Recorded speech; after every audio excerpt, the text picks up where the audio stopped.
Hey everybody, welcome to Intentionally Fit, and this is Food Prep Friday. I wanted to kind of give you a quick walkthrough about how I do the crock-pot meals for the week. First thing I do is I scour all of my recipes and decide what I actually want to have us eat for this week. What days are we going to be late? What days I'm going to need what food to be like in the crock pot for a long time. Like I have to be out all day long, so I want it to cook all day as opposed to like a 3 or 4 hour crock pot. And that's important because if you put a 3 to 4 hour crock pot meal in at 8 o'clock and don't come home until 5, then your chicken's really dry. Not that I've done that or anything. So I make the list. And then I pick all of the ingredients off of them, and I try to make a list of things that I can double use ingredients. Like say there's a cup of salsa in one of them, but I want to get this black bean salsa. I'll look for 2 recipes that include that kind of salsa in it. That way it doubles and I don't have to buy so many different kind of things. Or like the 5 for $2 deals with cans and things like that. I try to get the same kind, like the diced tomatoes or whatever, that I can spread out so that it keeps the cost down. It's kind of important, well, at least to us with our family. So after I do that, I go to the grocery store, obviously, and get my food, and I come home and I write all of the recipes on, like, I know it's going to be backwards, but on the actual bag, Ziploc, zipped bags, whatever kind you find on sale. So each one hosts its own recipe. And then I spread them across the counter and open them up. The next thing that I do is I get all of the veggies washed and in the sink, and so that they're drying as I am prepping all the other stuff. I try to group the bags into groups of like things. So if I know I'm going to use ground turkey for 2 or 3 recipes, I put those bags together. I know if I'm going to use chicken for a few recipes, I put those bags together.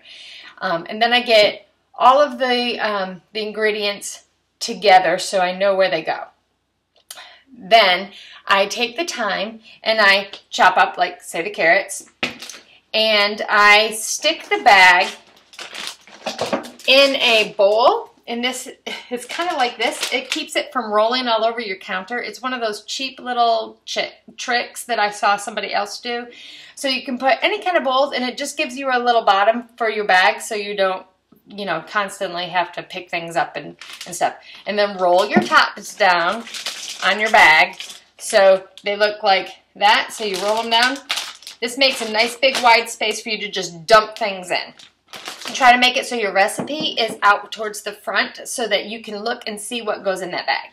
So like I said, I chop my carrots up first. I always go like carrots and peppers and then garlic and then onions, because onions make me cry and they make everything kind of so I want that to be the very last thing.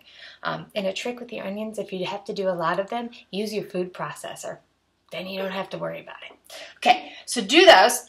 And then I go through and I add all the veggies and garlic and things like that into the bags.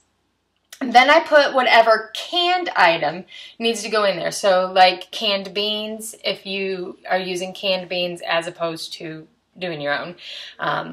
You can use canned tomatoes and things like that. I try to stay away from a lot of canned / processed things, but that's me. Sometimes they help speed things up. So I put all of those in. And then I do the meats last because I can clean everything else up, and then the last thing I do is the meats, and then everything will be clean afterwards. So I just come in and I dump all of that in there. And then I just zip them up and throw them into the freezer.